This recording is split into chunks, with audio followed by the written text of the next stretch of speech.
De l'impôt sur le revenu, vous arrêtez de payer ça. Il y a des pays qui n'en payent pas. On n'est pas obligé d'en payer. Je vais vous le dire franchement, ça prend rien que des imbéciles de payer de l'impôt sur son revenu. Cet homme et les milliers d'autres qui adhèrent à cette doctrine sont sous haute surveillance à l'Agence du revenu du Canada. C'est vraiment une de nos priorités. Je suis quelqu'un qui conduit sur la route, pas de permis de conduire. Je suis un des seuls au Québec. Je paye pas d'impôts, je suis défiscalisé. Les tribunaux le considèrent comme une nuisance. L'être humain n'existe pas comme tel. Moi, je vais travailler, là, je vais travailler avec le Code de procédure civile, qui est la loi que le législateur... Pour le moment, vous allez vous asseoir, s'il vous plaît. Certains de ses adeptes sont prêts à tenir tête à un système qu'ils jugent illégal. Écoutez-moi, OK? Moi, je sais pour pas qu'il y ait de violence ce matin. Ben, allez-vous-en, là, puis il n'y aura pas de violence.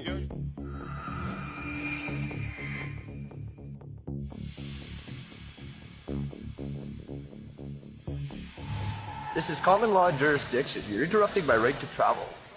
Les citoyens souverains, c'est un mouvement contestataire. Ils en ont contre les gouvernements, les lois, les tribunaux. Ils diffusent fièrement sur Internet leurs démêlés avec la justice. Actually, I'm not operating a motor vehicle. I'm just traveling. Certains conduisent sans permis et avec des plaques spéciales. Et ils pratiquent ce que la police appelle du terrorisme bureaucratique. Ils inondent leurs cibles de documents juridiques et de poursuites.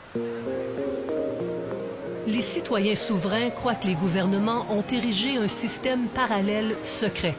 Pour chaque être humain, les gouvernements auraient créé une personne juridique avec un compte bancaire à partir du numéro d'assurance sociale. L'être humain, le vrai, ne serait pas soumis à l'État ni à ses lois, comme la loi sur l'impôt. Ce mouvement vient des États-Unis, où il a déjà dégénéré en violence. Un policier a voulu vérifier la plaque bizarre d'un véhicule. Ses occupants, des citoyens souverains, l'ont abattu. Au Canada, les citoyens souverains se disent pacifiques. Les corps policiers, eux, les considèrent comme dangereux. Aux États-Unis, ça fait plusieurs années qu'il y a des mouvements comme ça qui existent. C'est un mouvement qui est né dans les années 60. La Sûreté du Québec a même préparé cette vidéo pour alerter ses agents à la menace que posent les citoyens souverains, dont certains s'appellent aussi Freemen on the Land. Les adeptes de ce mouvement-là croient que les lois ne s'appliquent pas à eux et ils voient les institutions gouvernementales comme illégitimes. Ils ne reconnaissent pas l'autorité du gouvernement. L'Agence du revenu du Canada est aussi sur ses gardes. Le fait qu'on ait eu à cacher votre visage, c'est que vous sentez qu'il y a aussi une menace physique, là. Bien, les renseignements qu'on a, c'est que oui, il faut quand même être à l'affût de ça et garder certaines précautions. Il y a certains d'eux qui promouvoient une certaine violence envers les gens avec autorité, oui. Gatineau, novembre 2011. Une vingtaine de personnes viennent entendre l'une des figures les plus importantes des citoyens souverains au Québec. Nous y sommes. Je viens de Cowansville. Je suis un bricoleur maçon de métier. Donc, je ne fais pas de droit. Je suis un autodidacte. Il s'agit de Jacques-Antoine Normandin.